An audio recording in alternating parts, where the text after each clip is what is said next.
Hello friends, இன்றைக்கி நம்ம பார்க்க போகிற prose in celebration of being alive written by doctor Christiaan Barnard. Celebration of being alive அப்படின்னா என்ன அர்த்தம்னா, நம்ம வாழ்கிற வாழ்க்கையை கொண்டாடி வாழணும். அதுதான் இந்த ப்ரோஸ் பூரா அந்த மெசேஜ் தான் வந்திருக்கும். We all know that Dr. Christiaan Barnard was the first doctor to perform a heart transplant surgery. Here we have an extract of his speech, wherein he narrates an experience which has changed his perspective of life altogether. Let's find out what led to such a dramatic transformation. So நம்ம எல்லாருக்கும் Christian பர்னார்டை பற்றி தெரியும். அவர் தான் முதல் doctor. என்ன பண்ணார் அப்படின்னா, heart transplant சர்ஜரியை முதல்ல பண்ணவர் அவர். ஸோ இங்கே அவரோட ஸ்பீச் ஒன்று நமக்கு கொடுத்துருக்காங்க. அது அவரோட வாழ்க்கை எக்ஸ்பீரியன்ஸாக அவர் ஷேர் பண்ணியிருக்காரு. அது என்ன எக்ஸ்பீரியன்ஸ் அப்படின்னா, அவர் வாழ்க்கையை ஒரு விஷயம் எப்படி மாற்றுச்சு அப்படிங்கிறத அவர் சொல்லியிருக்கிறாரு. ஸோ அவங்க என்ன சொல்கிறாங்கன்னா, நம்ம இதை படித்தா நம்ம தெரிஞ்சுப்போம் எப்படி அவரோட வாழ்க்கை மாறுச்சு அப்படின்னு சொல்லிட்டு. ட்ராமாட்டிக் டிரான்ஸ்ஃபர்மேஷன் எப்படி மாறுச்சு, அந்த வாழ்க்கை ரொம்ப அழகானது அப்படின்றத அவர் எப்போ புரிஞ்சுக்கிட்டாரு அப்படிங்கிறத படித்து தெரிஞ்சுக்கலாம் அப்படின்னு சொல்கிறாங்க. More and more, as I near the end of my career as a heart surgeon, my thought have turned to the consideration of why people should suffer. So அவரோட இறுதி காலத்தில், அதாவது ஹார்ட் சர்ஜனாக அவர் வேலை பார்த்துட்ருக்காரு. அந்த இறுதி காலம் நெருங்க அவருக்கு ஒரு தாட்ஸ், நீண்ட நாளாக ஒரு தாட் இருக்கான். அது என்ன தாட் அப்படின்னா, மக்கள் ஏன் கஷ்டப்படணும் அப்படிங்கிற ஒரு thought. Suffering seems so cruelly prevalent in the world today. Prevalent அப்படிங்கிறது என்னென்னா, மோஸ்ட் காமன், மிக பரவலாக இருக்கிறது. ஸோ இந்த மாதிரி கஷ்டம் அப்படிங்கிறது இந்த காலத்தில், தற்போதைய காலத்தில் ரொம்ப பரவலாயிருச்சு அப்படின்றாரு. Do you know that of the 125 million children born this year, 12 million are unlikely to reach the age of 1? உங்களுக்கெல்லாம் தெரியுமா, 125 குழந்தைங்க இந்த வருஷத்தில் பிறக்குது. அதில் 12 மில்லியன் குழந்தைங்க மட்டும்தான் ஒரு வயசை அடையுது அப்படின்னு சொல்கிறாரு. And another 6 million will die before the age of 5. அதாவது இந்த 12 மில்லியன் உயிரோடு இருக்குல்ல, அதுலேயே 6 மில்லியன் குழந்தைங்க என்ன பண்ணுதுன்னா 5 வயசுக்குள்ளே இறந்து போயிடுறாங்க அப்படின்னு சொல்கிறாங்க. And of the rest many will end up as mental and physical cripples. இதில் கிரிப்பிள்ஸ் அப்படின்னா நடக்க முடியாது, இல்லை உடம்புல ஏதாவது ப்ராப்ளமோடு இருக்கிறது. ஸோ என்ன சொல்கிறாருன்னா, அதுலேயும் சில குழந்தைங்க என்ன ஆகுதுன்னா, மனதாலையும் உடலாலையும் ஆக்டிவாக இருக்க முடியாத குழந்தைகளாக மாறிடுதுங்க அப்படின்னு சொல்கிறாரு. My gloomy thought probably stem from an accident I had a few years ago. So அப்போ அவரோட ஒரு கசப்பான, க்ளூமி அப்படின்னா ரொம்ப ஒரு டார்க்குன்னு சொல்லுவாங்க.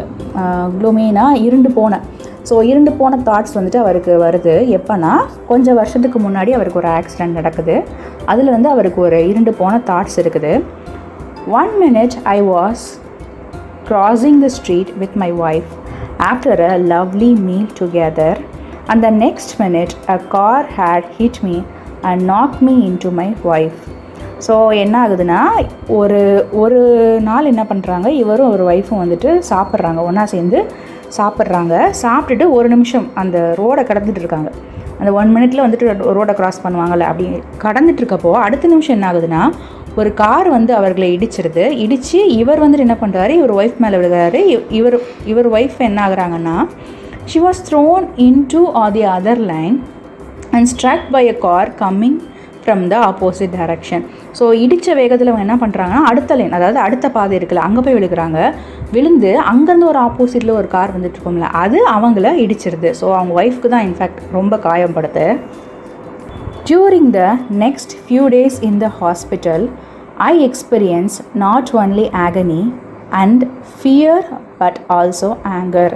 ஸோ இதுக்கப்புறம் என்ன ஆகுதுன்னா, அவங்கள ஹாஸ்பிட்டலில் அனுமதிக்கிறாங்க, அட்மிட் ஆகுறாங்க. அப்போ என்ன ஆகுதுன்னா, இவருக்கு ரொம்ப பெயின், ஒரு பெரும் துன்பம் இருக்குது, அதே மாதிரி பயமும் இருக்குது, கோபமும் இருக்குது.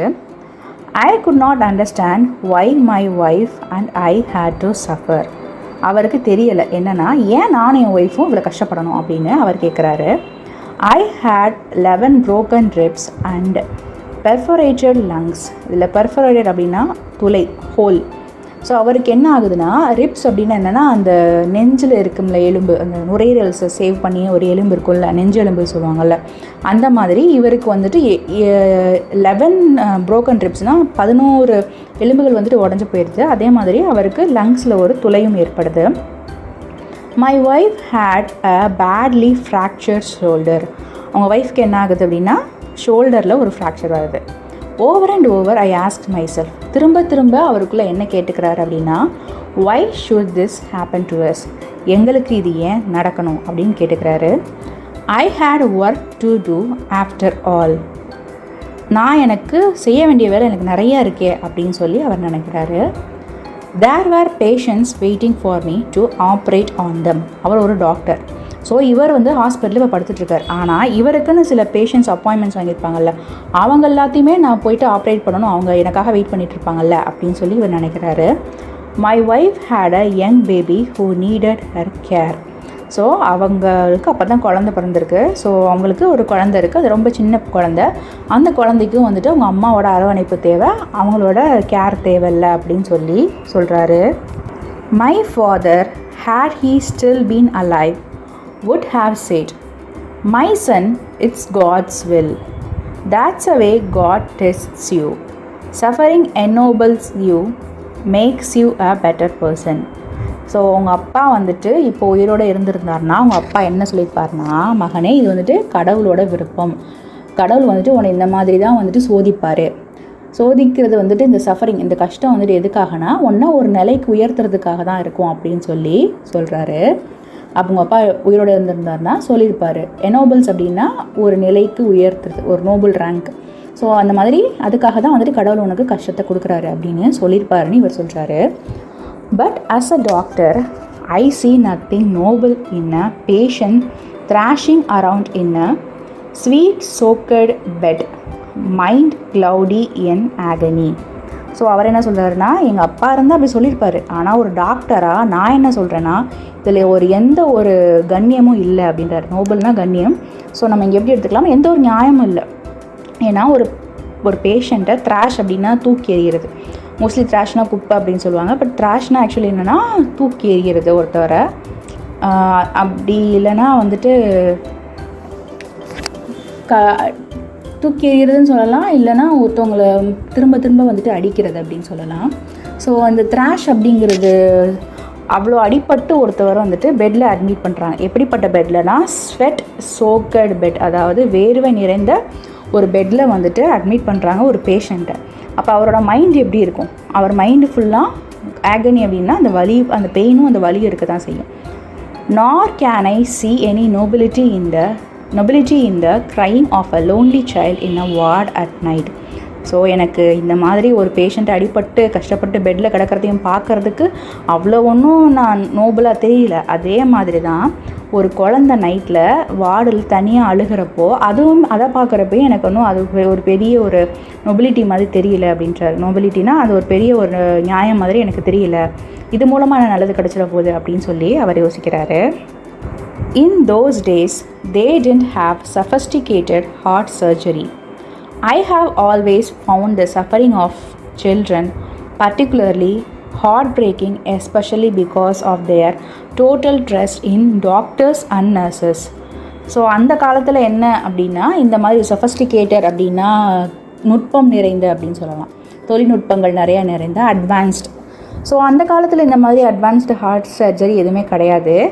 நான் வந்துட்டு இவரை பொறுத்த வரைக்கும் என்ன தோணுது அப்படின்னா, இந்த மாதிரி குழந்தைங்க கஷ்டப்படுறது ரொம்ப மனசு இவருக்கு வலிக்கு தான்.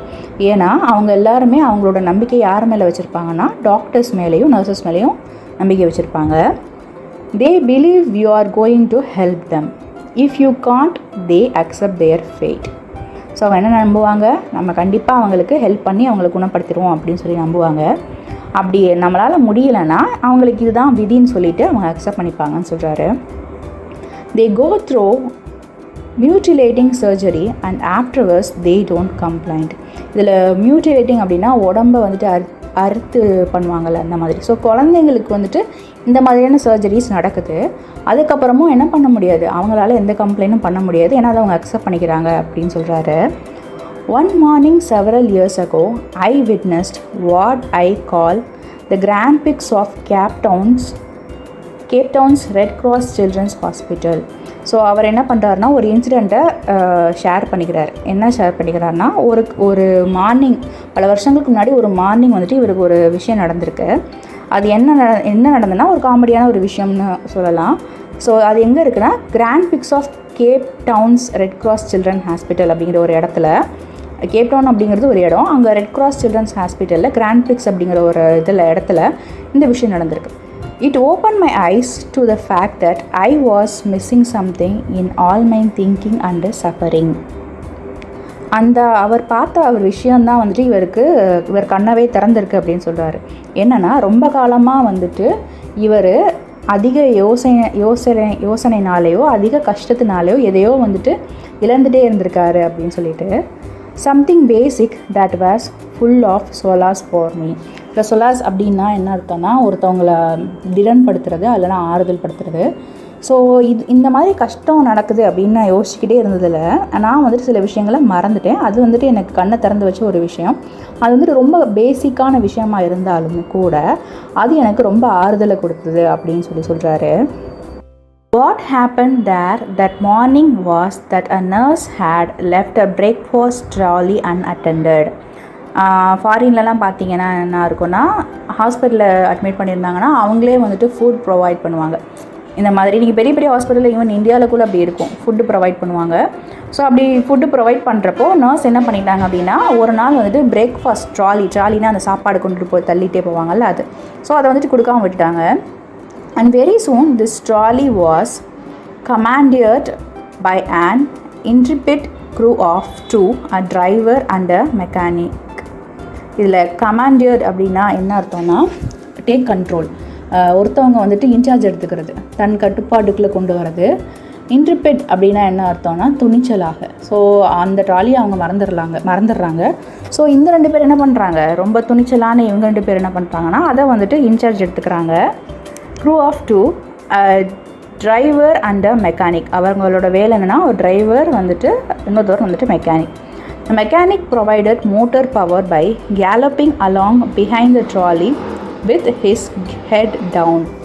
இதில் கேலப்பிங் அப்படின்னா என்ன அர்த்தம்னா, பாய்ந்து ஓடுறது. ஸோ அவர் என்ன பண்ணுறாரு, அந்த மெக்கானிக்கு வந்துட்டு மோட்டர் பவர் கொடுத்து ஆக்சுவலி வந்துட்டு அதை தள்ளுறாரு அப்படிங்கிற மாதிரி சொல்கிறாங்க. அவர் வந்து என்ன பண்ணுறாரு, அந்த ட்ராலிக்கு பின்னாடி உட்காந்துக்கிட்டு தலையை கீழே குடிச்சிக்கிட்டே அதை வந்துட்டு அவருக்கு அந்த பவர் கொடுத்து அதை இது பண்ணுறாரு. while the driver seated on the mower deck. இதில் மோவர் அப்படிங்கிறது என்னென்னா, அந்த மெஷின்னு சொல்லுவாங்க, புல் வெட்டுற மெஷின். ஸோ அங்கே இருந்தவர் என்ன பண்ணுறாரு அப்படின்னா, held on with one hand and steered by scraping his foot on the floor. இல்லை ஸ்டியர்ட் அப்படின்னா என்ன அர்த்தம்னா, கண்ட்ரோல். ஸோ 2 பேர் என்ன பண்ணுறாங்க, ஒருத்தர் என்ன பண்ணுறாரு, அதை புஷ் பண்ணிக்கிட்டே தலையை குனிஞ்சிக்கிட்டே போகிறாரு. இன்னொருத்தர் என்ன பண்ணுறாரு, அதை வந்துட்டு ஒரு கையால் பிடிச்சிக்கிட்டு காலை தரையில் வச்சுக்கிட்டே போகிறாரு. The choice of roles was easy because the mechanic was totally blind and the driver had only one arm. So இது என்ன பண்ணுறது, லிட்ரலாக வந்துட்டு இது ஒரு ஃபன் அப்படின்னு கூட எடுத்துக்கலாம். ஃபன்னுக்காக இவங்க பண்ணுறாங்க. ஆனால் வந்துட்டு இது பெருசாக ஈஸியாக தெரியலாம். ஆனால் மெக்கானிக் எப்படின்னா, அவருக்கு கண்ணு தெரியாது. ஆனால் அந்த டிரைவருக்கு வந்துட்டு ஒரு கையே இல்லை அப்படின்னு சொல்கிறாரு. They put on a quiet show that day. So அவங்க என்ன பண்ணுறாங்க, அன்றைக்கி ஒரு பெரிய ஷோவே காமிச்சிட்டாங்க அப்படின்னு சொல்கிறாரு. Judging by the laughters and shout of encouragement from the rest of the patient, it was much better entertainment than anyone puts on a Indianapolis 500 car race. So இது வந்துட்டு இப்போது பேஷண்ட்ஸ்லாம் இருக்கிறாங்க, அங்கே இருக்க 2 பேஷண்ட்ஸ் என்ன பண்ணுறாங்க, இந்த மாதிரி இந்த ட்ராலியோட விளையாடிட்டு இருக்காங்க அப்படின்னா மற்றவங்க என்ன பண்ணுவாங்க, சிரித்து கத்தி என்கரேஜ் பண்ணுவாங்கல்ல. ஸோ மற்ற பேஷண்ட்ஸ்லாம் அந்த மாதிரி பண்ணுறாங்க. இது வந்துட்டு ரொம்ப என்டர்டெய்னிங்காக இருந்தது அப்படின்னு சொல்கிறாரு. எதோட என்டர்டெய்னிங்காக இருந்துச்சுன்னா, இந்தியானாபோலிஸ் கார் ரேஸ் இருக்குல்ல, அதோட என்டர்டெய்னிங்காக இருந்துச்சுன்னு சொல்கிறாரு. There was a grand finale of scattered plates and silverware before the nurse and ward sister caught up with them, scolded them and put them back to the bed. So இவங்க என்ன பண்ணுறாங்க, sorry இவங்க என்ன பண்ணுறாங்க, விளையாடிட்டு இருக்கப்போ என்ன ஆகுதுன்னா கிராண்ட் ஃபினாலே வருது. ஸோ அது ஒரு ரேஸ் மாதிரி அவர் வச்சு சொல்கிறாரு. அது கிராண்ட் ஃபினாலே என்ன ஆகுதுன்னா ஸ்கேட்டர்ட் பிளேட், என்னது பிளேட்டெல்லாம் சதறிடுது. அதே மாதிரி அங்கே இருந்த சில்வர் பவுலு எல்லாமே சதறி போகுது. யார் முன்னாடினா நர்ஸு முன்னாடியும் அந்த வார்டு சிஸ்டர் இருப்பாங்கல்ல அவங்க முன்னாடியும். ஸோ அவங்க எல்லோரும் இவங்களை பிடிச்சி திட்டுறாங்க, ஏன் இப்படி பண்ணுறீங்க அப்படி சொல்லி திட்டிட்டு மறுபடியும் அவங்கள பெட்டில் படுக்க வைக்கிறாங்க. Let me tell you about these two. The mechanic was all of 7 years old. One night when his mother and father were drunk, his mother drew a lantern at his father. So இவர் doctor என்ன சொல்கிறாருன்னா, நான் இவங்களை பற்றின கதையை உங்களுக்கு சொல்கிறேன்னு சொல்கிறாரு. மெக்கானிக் வந்துட்டு 7 வயசாக இருந்தாராம். இருக்கப்போ என்ன ஆகுதுன்னா, ஒரு நாள் உங்கள் அம்மாவும் உங்கள் அப்பாவுக்கும் சண்டை. அவங்க அப்பா வந்துட்டு குடிச்சிட்டு வந்தார். ஸோ உங்கள் அம்மா வந்துட்டு என்ன பண்ணுறாங்க, அவர் மேலே லேட்டன் அப்படின்னு என்னென்னா மின்விளக்கு கிடையாது, குத்து விளக்கு. நீங்கள் முன்னாடி பார்த்துருப்பீங்களான்னு தெரியும். ஒரு சுற்றி வந்துட்டு ஒரு ஓவல் கலரில் கண்ணாடி இருக்கும், நடுவில் வந்துட்டு விளக்கு எரிஞ்சிட்ருக்கும். ஸோ அதை என்ன பண்ணுறாங்க, அதை எடுத்து உங்கள் அப்பா மேலே எறிகிறாங்க. Mist and the lantern broke over a child's heads and the shoulder. So அது உங்கள் அப்பா மேலே விழுகாமல் யார் மேலே விழுந்துருதுன்னா அந்த குழந்தை மேலே விழுந்துருது. விழுந்து என்ன பண்ணுது, அது உடஞ்சி என்ன ஆகுது, அந்த குழந்தையோட தலையிலையும் ஷோல்டர்லையும் அது குத்திடுது. He suffered severe 3rd degree burns on the upper part of his body. So அவருக்கு என்ன கஷ்டம் இருக்குன்னா, 3rd degree ஒன்றா ரொம்ப ரொம்ப கட்டாயிருக்கு, உடம்புல கட்டாயிட்டு அவர் அப்பர் பார்ட் பாடியில் வந்துட்டு ரொம்ப கட்டாகிருக்கு. அவருக்கு அவ்வளோ கஷ்டப்பட்டிருக்காரு. And lost both of his eyes. So அந்த ஆக்சிடெண்ட் மூலமாக அவருக்கு கண்ணே போயிடுச்சான். At the time of the grand prix he was walking horror with a disfigured face. So அந்த டைமில் கிராண்ட் பிரிக்ஸ்லேயே வந்துட்டு இவர் என்னென்னா நடமாடும் ஹாரர்னால் பயமுறுத்துறது. ஸோ நடமாடிட்டே பயமுறுத்துவாராம். ஏன்னா இவருக்கு வந்துட்டு ஃபேஸ் வந்துட்டு டிஸ்ஃபிகர்டு இருக்கும், அதாவது மூஞ்சியில் கண்ணாடியெல்லாம் குத்திடுச்சுன்னா ஸோ அவர் ஃபேஸ் என்ன ஆகும், கட்டு போட்டு டிஸ்ஃபிகர்டு இருக்கும்ல. And a long flap of skin hanging from the side of his neck to his body. So அந்த சதையெல்லாம் வந்துட்டு கிழிஞ்சு தொங்கிட்டு இருக்குமா. அந்த ஈவன் ஆஃப்டர் த ட்ரீட்மெண்ட் அது அப்படி இருக்குது அப்படின்னு சொல்கிறாங்க. ஸோ அவங்கள பார்த்து எல்லோரும் பயப்படுவாங்க. As the wound healed around his neck, his lower jaw became crimped in a mass of fibrous tissue. ஆனால் என்ன பண்ணுது, ஊண்டுனா காயம், அந்த காயம் வந்துட்டு வேறு கழுத்தை சுற்றி இருக்க அந்த காயம்லாம் ஆறிடுது. ஆனால் அவரோட கீழ்த்தாடை இருக்கல, அது வந்துட்டு அந்த ஜவ்வெல்லாம் வந்துட்டு சேர்ந்து மாசாக வந்துட்டு பிடிச்சிக்குது. அதாவது கழுத்துக்கிட்ட வந்துட்டு ஆப்ரேஷன் பண்ணவங்கன்னா பார்த்துருப்பீங்கன்னா தெரியும், அவங்களுக்கு கொஞ்சம் அது ஃப்ளஷ் வெளியில் தெரிகிற மாதிரி தெரியும். ஸோ அந்த மாதிரினா இவ்வளோ பெரிய ஆக்சிடெண்ட்டை சந்தித்த ஒருத்தரோட கழுத்து எப்படி இருக்கும்னு இமேஜின் பண்ணி பாருங்கள், ரொம்ப கஷ்டமாக இருக்கும். When I stopped to see him after the race, he said, "You know, we won," and he was laughing. So என்ன பண்ணுறாங்க, இதெல்லாம் அவரை பற்றி சொல்லிகிட்டு இருக்காரு. அப்புறம் இந்த ரேஸ்லாம் முடிஞ்சதுக்கப்புறம் அவர் இவர்கிட்ட என்ன சொல்கிறாருன்னா, பார்த்தீங்களா நாங்கள் ஜெயிச்சிட்டோம் அப்படின்னு சொல்லி சிரிச்சுக்கிட்டே சொன்னார். யார்கிட்ட, டாக்டர்கிட்ட. The trolley's driver I knew better. So first அவரை பற்றி மெக்கானிக்கை பற்றி சொல்கிறாரு. இப்போ ட்ராலியோட டிரைவரை பற்றி சொல்கிறாரு.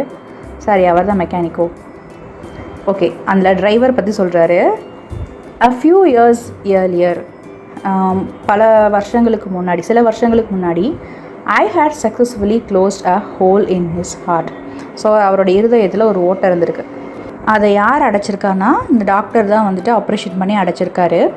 He had returned to the hospital because he had a malignant tumor of the bone. அது malignant அப்படிங்கிறது என்னென்னா உயிர்கொல்லி நோய் அப்படின்னு அர்த்தம். அதாவது டெத் காசிங் டிசீஸ், ரொம்ப கொடிய நோய். அது முடிஞ்சதுக்கப்புறம் என்ன பண்ணுறாரு, மறுபடியும் ஒரு ஹாஸ்பிட்டலுக்கு வராரு. என்னென்னா அவருக்கு டியூமர், அந்த ஒரு கட்டி இருக்குது எங்கன்னா போனில். A few days before the race, his shoulder and arm were amputated. So amputated-னா கையை வெட்டி எடுக்கிறது. இந்த விளையாடிட்டு இருந்தாங்கல்ல, இந்த ரேஸுக்கு கொஞ்ச நாளைக்கு முன்னாடி தான் நான் அவரோட ஷோல்டர்லேருந்து அவர் கையை வெட்டி எடுத்தேன் அப்படின்னு சொல்கிறாரு. அங்கே தான் ஏதோ டியூமர் இருந்திருக்கு. There was a little hope of his recovery. So அவர் சரியாயிடுவார் அப்படின்ற நம்பிக்கை இருந்துச்சு. After the Grand Prix, he proudly informed me that the trolley's wheel were not properly oiled. So இந்த கிராண்ட் பிரிக்ஸ் நடந்ததுக்கப்புறம் என்ன சொல்கிறாரு அப்படின்னா, ஆக்சுவலி கிராண்ட் பிரிக்ஸுங்கிறது என்ன அர்த்தம்னா ஒரு பெரிய இன்சிடெண்ட் அப்படின்றதான் அர்த்தம். சரி, இட்ஸ் நாட் அ பிளேஸ், ஒரு பெரிய இன்சிடெண்ட். இந்த பெரிய இன்சிடெண்ட் நடந்ததுக்கப்புறம் அவர் என்ன சொல்கிறாரு அப்படின்னா, இந்த ட்ராலியோட வீல்ஸ் வந்துட்டு சவுண்டு கேட்குது, நீங்கள் சரியாக ஆயில் போடலை போல். இப்போ நீங்கள் ரொம்ப நாளாக நம்ம வந்துட்டு சைக்கிளுக்கு எங்கே ஆயில் போடாமல் வச்சுருந்தோம், செயின்லனா மாதிரி க்ரீச்னு சவுண்ட் கேட்கல. அதே மாதிரி இவர் என்ன சொல்கிறாருன்னா, அந்த வீல்ஸில் வந்துட்டு நீங்கள் சரியாக ஆயில் போடல, அதனால சவுண்ட் கேட்குது அப்படின்னு சொல்கிறாரு. But he was a good driver and he had full of confidence in the mechanic. அவர் வந்துட்டு டிரைவர் தான், இவர் வந்துட்டு நல்ல டிரைவராக இருந்தாலும் கூட இவருக்கு வந்துட்டு என்ன கான்ஃபிடென்ஸ் இருக்கா, இந்த மாதிரி மெக்கானிசம் பண்ணுறதுல கான்ஃபிடென்ஸ் இருக்குது அப்படின்னு சொல்கிறாரு. Suddenly I realised that these two children had given me a profound lesson. So அவர் என்ன சொல்கிறாருன்னா, அப்போ தான் அவர் ரியலைஸ் பண்ணுறாரு என்னென்னா, ப்ரொஃபோன் அப்படின்னா புலமை நிரம்பியன்னு சொல்லலாம், ரொம்ப நாலேஜ் இருக்கிற பர்சன். ஸோ இந்த 2 குழந்தைங்க தான் எனக்கு வாழ்க்கையில் ஒரு பெரிய பாடத்தை கற்றுக் கொடுத்துட்ருக்காங்க அப்படின்னு சொல்கிறாரு. In getting on with the business of living. அதாவது என்ன லெசன் அப்படின்னா, எப்படி வந்துட்டு வாழ்க்கையை வாழ்கிறது அப்படிங்கிற ஒரு பிஸ்னஸ், ஒரு தொழில் எனக்கு கற்றுக் கொடுத்துருக்காங்க அப்படின்னு சொல்கிறாரு. எப்படி வாழ்க்கையை தொடர்ந்து வாழலாம் அப்படிங்கிற ஒரு தொழிலை எனக்கு கற்றுக் கொடுத்துருக்காங்க. Because the business of living is joy in the real sense of the word. So உண்மையிலே வந்துட்டு வாழ்கிறது அப்படின்றது என்னென்னா சந்தோஷமாக வாழ்கிறது, அதுதான் உண்மையான அந்த ஜாய்ங்கிறது தான் வந்துட்டு உண்மையான வார்த்தை அப்படின்னு சொல்கிறாரு. Not is something for pleasure, amusement, recreation. So வாழ்க்கைங்கிறது வந்துட்டு ஒரு இன்பத்துக்கோ, ஒரு அம்யூஸ்மெண்ட்னா ஒரு நெகிழ்ச்சியான அதிர்ச்சியான விஷயத்துக்கோ, இல்லை ரீக்ரியேஷன் அப்படின்னா அடுத்த ஜெனரேஷனை ப்ரொடியூஸ் பண்ணுறதுக்கோ கிடையாது. The business of living is the celebration of being alive. அதாவது வாழ்வியல் பிஸ்னஸ்னால் என்னென்னா, வாழ்வியல் பிஸ்னஸ் அப்படின்னா என்ன, பிஸ்னஸ்னால் என்ன, ஓகே, வாழ்வியல் வியாபாரம் அப்படின்னா என்னென்னா சந்தோஷமாக வாழ்க்கையை வாழ்கிறது தான். ஸோ ஒரு உண்மையாக நம்ம வாழ்க்கையை வாழ்கிறோம் அப்படின்னா நம்ம வாழ்கிற வாழ்க்கையை என்ஜாய் பண்ணி வாழணும், செலிப்ரேட் பண்ணி வாழணும் அப்படின்னு சொல்கிறாரு. I had been looking at suffering from the wrong end. So இவ்வளோ நாளாக நம்ம கஷ்டத்தை பற்றி மட்டும்தான் யோசிச்சுட்ருக்கேன். அதாவது வாழ்க்கையில் ஒரே ஒரு எண்டுனா ஒரே ஒரு இறுதியை மட்டும் தான் நினச்சி நான் யோசிச்சுட்டு இருந்திருக்கேன். You don't become a better person because you are suffering. அதாவது நீங்கள் வந்துட்டு பெட்டர் பர்சனாக ஆயிட முடியாது, நீங்கள் கஷ்டப்படுறதுனால நீங்கள் பெரிய பெட்டர் பர்சனாக ஆயிட முடியாது. But you became a better person because you have experienced suffering. அதாவது நம்ம கஷ்டப்பட்டுருக்கோம், இந்த கஷ்டம் வந்துட்டு ஒரு நாள் நம்மளை பெட்டர் பர்சனாக ஆக்கிரும் அப்படின்றது இதுக்குரிய அர்த்தம் கிடையாது. நம்ம கஷ்டப்பட்டதுனால தான் நம்ம பெட்டர் பர்சனாக ஆயிருக்கோம் அப்படிங்கிறது தான் உண்மை அப்படின்னு சொல்கிறாரு. அதாவது நீங்கள் கஷ்டப்படுறீங்க, நீங்கள் பெட்டர் பர்சன் ஆயிடுவீங்கன்னு அர்த்தம் இல்லை, நீங்கள் கஷ்டப்பட்டதுனால தான் பெட்டர் பர்சனாக ஆயிருக்கீங்க அப்படிங்கிறது தான் அர்த்தம் சொல்கிறாரு. We can't appreciate light if we haven't known the darkness. அதாவது நாங்கள் இருட்டை நமக்கு தெரியலை, இருட்டுனா என்னன்னு தெரியலைன்னா நம்ம வெளிச்சத்தை நம்ம புகழ்ந்து பேச மாட்டோம், வெளிச்சத்தை நம்ம அப்ரிஷியேட் பண்ண மாட்டோம். nor can we appreciate warmth if we have never suffered cold. அதாவது நம்ம குளிர் அப்படிங்கிற ஒரு விஷயத்தை நம்ம எக்ஸ்பீரியன்ஸ் பண்ணலை அப்படின்னா, அதனால் கஷ்டப்படலை அப்படின்னா, கோல்டுன்றது நீங்கள் டிசீஸாக கூட எடுத்துக்கலாம். ஸோ அங்கே நம்ம இது பண்ணலை அப்படின்னா வார்ம்த், அந்த இதமான விஷயத்தை நம்ம அப்ரிஷியேட் பண்ண முடியாதுன்னு சொல்கிறாரு. This children ஷோட் me that it is not what you have last that's important. So அவங்க என்ன சொல்கிறாங்க, அந்த குழந்தைகள் அவர்களுக்கு என்ன சொல்லியிருக்காங்க அப்படின்னா, நீங்கள் என்ன இழந்தீங்க அப்படிங்கிறது முக்கியம் கிடையாது, what is important is what you have left. உண்மையிலே எது முக்கியம் அப்படின்னா உங்கள்கிட்ட என்ன மிஞ்சி இருக்குது அப்படிங்கிறது தான் முக்கியம் அப்படின்னு சொல்லி இந்த லெசனை முடிச்சிருக்காரு. Author information. Christiaan Barnard was born in rural South Africa in 1922. இவரோட ஃபுல் நேம் என்ன அப்படின்னா கிறிஸ்டியன் நேத்லிங் பர்னார்ட். அவர் எப்போ பிறகுறார் அப்படின்னா, ரூரல் அப்படின்னா கிராமப்புறம், சவுத் ஆஃப்ரிக்காவில் ஒரு கிராமப்புறம் சைடில் 1922 பிறகுறாரு. To poor parents as their fourth child. அவரோட ஃபேமிலி அப்படின்னா ரொம்ப வறுமையான ஃபேமிலி, அவங்க ஃபேமிலியில் இவர் 4வது குழந்தை. He evinced great interest in his academics and was determined to pursue medicine. So அவர் வந்துட்டு அவரோட படிப்பில் வந்துட்டு நல்லா சிறந்து விளங்குறதுனால இவர் என்ன யோசிச்சார்னா, நம்ம கண்டிப்பாக மெடிசன் படிக்கணும், டாக்டர் படிக்கணும் அப்படின்னு சொல்லி யோசிச்சிருக்காரு. After the loss of his brother to cardiac alignment.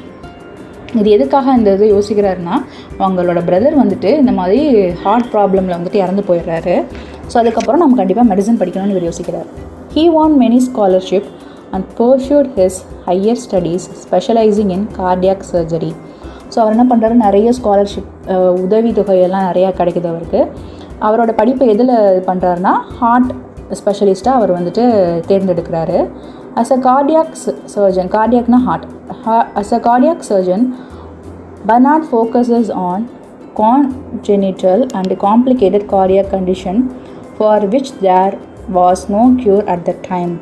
இவர் ஒரு கார்டியாக் சர்ஜனாக என்ன ஃபோக்கஸ் பண்ணியிருக்காரு அப்படின்னா, கான்ஜெனிட்டல் அப்படின்னா பிறப்பிலிருந்தே. ஸோ பிறப்பிலிருந்தே வந்துட்டு என்ன நோய் இருக்கோ அதாவது ஹார்ட் ப்ராப்ளம் இருக்கும்ல, ஸோ அந்த நோயை வந்துட்டு எப்படி க்யூர் பண்ணுறது அப்படிங்கிறத பற்றி இவர் வந்துட்டு அதிகமாக கேர் எடுத்து படிக்கிறாரு அப்படின்னு சொல்கிறாங்க. அண்டு நிறைய காம்ப்ளிகேட்டட் கார்டியாக் ப்ராப்ளம்ஸ் இருக்குல்ல, அதாவது இது வரைக்கும் அதுக்கு எந்த ஒரு மருந்துமே கண்டுபிடிக்கப்படலை, அதை பற்றி இவர் வந்துட்டு அதிகமாக தெரிஞ்சுக்கணும், கண்டுபிடிக்கணும்னு நினைக்கிறாரு. After experimenting with heart transplantation on animal, he perform the world's first human to human heart transplant in the year 1967. So இதுக்கு முன்னாடி அனிமல் டெஸ்டிங் பண்ணுவாங்கள்ல, அந்த மாதிரி மெடிசனில் பண்ணுவாங்க. ஸோ அந்த மாதிரி அனிமல்கிட்ட அந்த டிரான்ஸ்பிளான்டேஷன் பண்ணி ட்ரை பண்ணி பார்த்ததுக்கப்புறம் தடவையாக ஒரு மனுஷன்லேருந்து இன்னொரு மனுஷனுக்கு ஹார்ட் டிரான்ஸ்பிளான்ட் பண்ணுறாரு. எப்போனா 1967. He gained worldwide recognition and went on to develop many surgery techniques. So அவர் உலகம் பூரா ஃபேமஸ் ஆகிறாரு, எல்லோரும் அவருக்கு பாராட்டு மலையை பொழிகிறாங்க. அதுக்கப்புறம் என்ன பண்ணுறாருன்னா, இந்த மாதிரி டெக்னிக்ஸ் எல்லாம் வந்துட்டு டெவலப் பண்ணணும்னு நினைக்கிறாரு. Which are being adapted till date, அதை வந்துட்டு இன்னும் வந்துட்டு யூஸ் பண்ணிகிட்ருக்காங்க அவர் கண்டுபிடிச்ச டெக்னிக்கை. Barnard has penned 14 books and 235 scientific articles that have been published in reputed journal. So penned அப்படின்னா எழுதுறது. அவர் எத்தனை புக் எழுதியிருக்காருன்னா 14 புத்தகங்கள் எழுதியிருக்கிறாரு. அதே மாதிரி 235 சயின்டிஃபிக் ஆர்டிகல்ஸ்னால் நம்ம பேப்பரில் படிப்போம்ல, சின்ன சின்ன குறுஞ்செய்திகள்லாம் இருக்கும்ல, ஒரு செய்தியும் சொல்லலாம், இல்லை ஒரு பெருசாக ஒரு லாங் எஸ்ஸேஸும் சொல்லலாம். அதெல்லாம் வந்துட்டு ரொம்ப ஒரு ஃபேமஸான ஜேர்னல்ஸ்னால் பத்திரிக்கையில் வந்துட்டு ரிலீஸ் ஆகிருக்கு.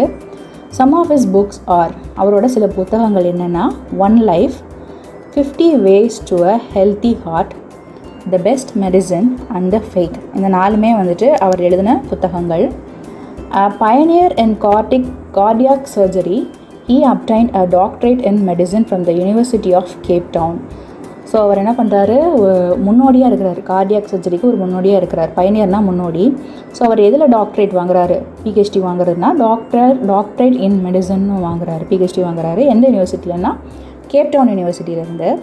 This was followed by 11 honorary doctorates. Honorary அப்புறம் என்ன ஆகுதுன்னா, இவருக்கு ஒரு 11 கௌரவ பட்டங்கள் வழங்கப்படுது. Bestowed upon him by university all over the world. அந்த யூனிவர்சிட்டியில் மட்டும் வாங்கலை, இந்த பட்டங்கள்லாம் எங்கேருந்து வாங்குறாருன்னா உலகம் ஃபுல்லாக நிறைய யூனிவர்சிட்டிலேருந்து வாங்குறாரு. He also received 36 international award, 36 international award வாங்குறாரு. In his late years, he established the Christiaan Barnard Foundation to serve and promote the cause of underprivileged children throughout the world and died at the age of 76 in the year of 2001. So அவரோட கடைசி காலங்களில் அவர் என்ன பண்ணுறாருனா, ஒரு நிறுவனத்தை வைக்கிறார். என்னென்னா Christian Barnard foundation அப்படிங்கிற ஒரு நிறுவனம். அது எதுனா மக்களுக்கு கொஞ்சம் சர்வ் பண்ணுறது. எதுக்காகனா, இந்த மாதிரி அண்டர் ப்ரிவிலேஜ்டு சில்ட்ரன், அதாவது உதவி சரியாக கிடைக்காத குழந்தைகள் இருக்காங்கள்ல, அவங்க எல்லாத்துக்குமே வந்துட்டு எப்படி வந்துட்டு நோயெல்லாம் வருது அப்படின்றது சொல்கிறதுக்காகவும் அதிலேருந்து ஹெல்ப் பண்ணுறதுக்காகவும் ஒரு ஃபவுண்டேஷனை அவர் உருவாக்குறாரு. And died at the age of 78. அவர் எந்த வயசில் இறந்து போயிடறாருனா 78 வந்துட்டு இறந்து போயிடறாரு. எந்த இயர்லனா 2001. ஹலோ ஃப்ரெண்ட்ஸ், இந்த லெசனில் கிராண்ட் ப்ரிக்ஸ் அப்படின்னு ஒன்று வந்திருக்கும். ஆக்சுவலி கிராண்ட் ப்ரிக்ஸுங்கிறது என்னென்னா, it's a motor cycle international events அப்படின்னு சொல்கிறாங்க. ஸோ அந்த ஈவெண்ட்டில் வந்துட்டு நிறைய மோட்டார் சைக்கிள் பார்ட்டிசிபேட் பண்ணும் போல். ஸோ டாக்டர் என்ன சொல்ல வந்திருக்கார் அப்படின்னா, மோட்டார் சைக்கிள் ஈவெண்ட் வந்துட்டு அவரோட ஹாஸ்பிட்டலே நடந்தது அப்படிங்கிறத பற்றி தான் அதில் சொல்கிறாரு. Discussion section. இந்த செக்ஷனில் நான் இந்த லெசனை பற்றி என்ன புரிஞ்சுக்கிட்டேன் அப்படிங்கிறத உங்கள்கிட்ட ஷேர் பண்ணுறேன். அதே மாதிரி உங்களோட புரிதல் என்னன்னு நீங்கள் ஷேர் பண்ணுங்கள். இந்த லெசனில் நான் என்ன புரிஞ்சுக்கிட்டேன் அப்படின்னா, எவ்வளோ கஷ்டம் வந்தாலும் சில பேர் வந்துட்டு அவங்க வாழ்க்கையை ரொம்ப அழகாக வாழ்கிறாங்க. ஸோ உண்மையான வாழ்க்கை அப்படின்னா என்ன அப்படிங்கிறத தெரிஞ்சுக்கிட்டேன். ஸோ கஷ்டப்பட்டுருக்கோம் நம்ம யோசிச்சுட்டு, அதாவது ஈவன் இந்த கம்பேர் பண்ணுறப்ப, அவங்க 2 பேரும் கம்பேர் பண்ணுறப்போ டாக்டர் எவ்வளோ பெட்டர், அவர் சஃபிஸ்டிகேட்டடாக இருக்கிறாரு, ரொம்ப எப்படி சொல்கிறது, ஹாப்பியாக இருக்கிறாரு. ஆனால் வந்துட்டு இவங்க 2 பேர் கஷ்டப்படுறாங்க, ஆனால் அதிலே ஒரு சந்தோஷம் இருக்குல்ல அவருக்கு. ஸோ நீங்கள் என்ன சொல்கிறீங்க? நீங்கள் லைஃப் லெசனில் என்ன கற்றுக்கிட்டீங்க? லைஃப் எப்படி வாழணும் நீங்கள் நினைக்கிறீங்க அப்படிங்கிறத கமெண்ட் செக்ஷனில் எழுதுங்க, நான் படிக்கிறேன்.